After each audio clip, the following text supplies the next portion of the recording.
Ernakulam പച്ചാളത്ത് railway ട്രാക്കിൽ ആട്ടുകല്ല് train അട്ടിമറി ശ്രമമെന്നാണ് സംശയിക്കുന്നത്. തലതാഴേക്കാണ് വൻ അപകടമൊഴിവായത്. പുലർച്ചെ മൈസൂരു തിരുവനന്തപുരം കൊച്ചുവേളി എക്സ്പ്രസ് കടന്നുപോയതിനു ശേഷമാണ് ആട്ടുകല്ല് കണ്ടെത്തിയത്. ആജ്ഞാ രവീന്ദ്രൻ തയ്യാറാക്കിയ റിപ്പോർട്ട്. ഇന്ന് രാവിലെ ഏകദേശം 4:30 മണിയോടുകൂടിയാണ് മൈസൂർ കൊച്ചുവേളി എക്സ്പ്രസ് ഈ വഴിയെ കടന്നുപോവുകയും ചെയ്തു. അതിനുശേഷമാണ് ലോക്കോ പൈലറ്റിന്റെ ശ്രദ്ധയിൽ ഈ ആട്ടുകല്ല് പെടുകയും അദ്ദേഹം റെയിൽവേ പോലീസിനെയും അതോറിറ്റികളെയും ഒക്കെ അറിയിച്ച ശേഷം അവരുടെ പരിശോധന നടത്തുകയായിരുന്നു. ട്രാക്കിൽ ഒരു പട്ടിയുടെ മൃതദേഹം കിടപ്പുള്ളത് ചിന്നിച്ചിതറിയാണ് കിടക്കുന്നത്. അതിനെ അടിച്ചു കൊല്ലാൻ വേണ്ടി ആട്ടുകല്ല് ഉപയോഗിച്ചതാണോ എന്നുള്ള കാര്യത്തിൽ വ്യക്തതയില്ല. എന്നിരുന്നാലും ട്രെയിൻ കയറിയായിരിക്കാം പട്ടി ഇവിടെ ശവം ചിതറിക്കിടക്കുന്ന ഒരു സാഹചര്യമാണ്. എന്നിരുന്നാലും അതിനു മുൻപ് ഈ പട്ടിയെ കൊല്ലാൻ വേണ്ടി ആട്ടുകല്ല് ഉപയോഗിച്ചു എന്നുള്ള കാര്യത്തിൽ വ്യക്തതയില്ല. എന്തായാലും പോലീസ് അന്വേഷിച്ചുകൊണ്ടിരിക്കുകയാണ്. ഫോറൻസിക് സംഘം എത്തി പരിശോധന നടത്തുന്നുണ്ട്. എന്തായാലും അട്ടിമറി സംശയം എന്നുള്ളതാണ് അല്പം ആശങ്കയുണ്ടാക്കുന്നത്. ഈ ആശങ്ക പരിഹരിക്കാൻ വേണ്ടി അതിനൊരു ദൂരീകരണം ഉണ്ടാക്കാൻ വേണ്ടിയിട്ടാണ് ഇപ്പോൾ പോലീസ് ശ്രമിച്ചുകൊണ്ടിരിക്കുന്നത്. CCTV ദൃശ്യങ്ങൾ ഉൾപ്പെടെ പരിശോധിക്കുമെന്നാണ് അസിസ്റ്റന്റ് കമ്മീഷണർ നമ്മളോട്, റെയിൽവേ പോലീസ് അസിസ്റ്റന്റ് കമ്മീഷണർ നമ്മളോട് പറഞ്ഞത്. എങ്ങനെയാണ് ഈ ട്രെയിൻ ഈ ആട്ടുകല്ലിന്റെ മുകളിലൂടെ കടന്നു പോകുന്ന ഒരു സാഹചര്യം ഉണ്ടായിരുന്നു. എന്നിരുന്നാൽ പോലും വലിയ അപകടമാണ് ഒഴിവായത്.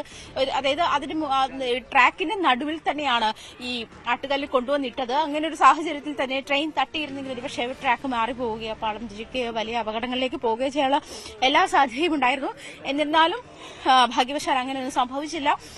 മറ്റ് ട്രെയിനുകൾ വരുന്നതിന് മുൻപ് തന്നെ ട്രാക്കിൽ നിന്നും ആ ഒരു കല്ല് എടുത്തു മാറ്റാനും കഴിഞ്ഞിട്ടുണ്ട്. എന്തായാലും ഒരു ചെറിയ പട്ടിക്കുട്ടിയുടെ മൃതശരീരമാണ് ഇവിടെ കിടക്കുന്നത്. എന്തായാലും ട്രെയിൻ കയറി ചിതറിയ സാഹചര്യത്തിലാണ്. അതും കൂടി ഈ ഒരു സാഹചര്യത്തിൽ പോലീസ് പരിശോധിക്കുന്നുണ്ട്. അതായത് ഈ പട്ടിയെ കൊല്ലാൻ വേണ്ടി ഉപയോഗിച്ച ആട്ടുകല്ലാണോ എന്നുള്ളൊരു പ്രധാനപ്പെട്ട സംശയമാണ് ബാക്കിയുള്ളത്.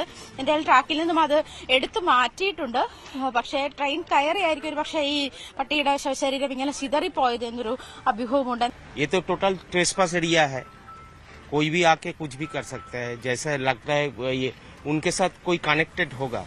जो कुत्ता जो मरा है उनके साथ वो पत्थर का कोई कनेक्शन होगा. क्या हो सकता है ना? हो सकता है. हम लोग देख रहे हैं, फॉरेंसिक कराएगा, वो दोनों ये मिलेगा तो ये आगे बढ़ेगा. CCTV भी चेक हो रहा है. ठीक है. പോലീസ് പറയുന്നതനുസരിച്ച് ഈ സമീപ പ്രദേശങ്ങളൊക്കെ ലഹരി മാഫിയ ഉള്ള സാഹചര്യമുണ്ട്. അത്തരത്തിലുള്ള ആരെങ്കിലും ഒരു അങ്ങനെ ലഹരി ഉപയോഗിക്കപ്പെട്ട സാഹചര്യത്തിൽ അങ്ങനെ ഇങ്ങനെ ഒരു ഇന്റൻഷൻ ഉണ്ടായി പെട്ടെന്ന് കല്ലെടുത്ത് ഇതിനെ നടുവിലേക്ക് ഇട്ടതാണോ എന്നറിയില്ല.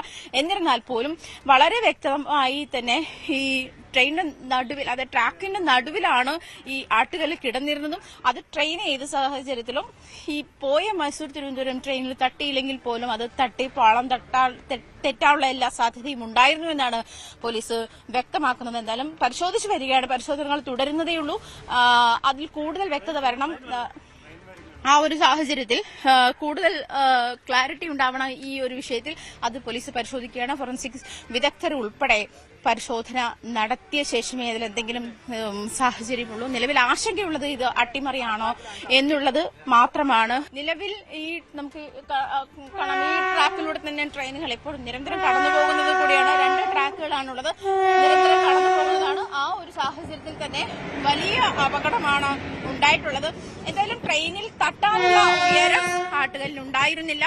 ആ ഒരു ഇതുകൂടി സാഹചര്യം കൂടി കണക്കിലെടുക്കുമ്പോൾ ഇതൊരു പക്ഷേ ഈ അട്ടിമറിക്കുള്ളതല്ല എന്നുള്ളൊരു വ്യക്തത പോലീസിന് വരുന്നുണ്ട്. പക്ഷേ എന്നിരുന്നാലും അത് സ്ഥിരീകരിക്കണം.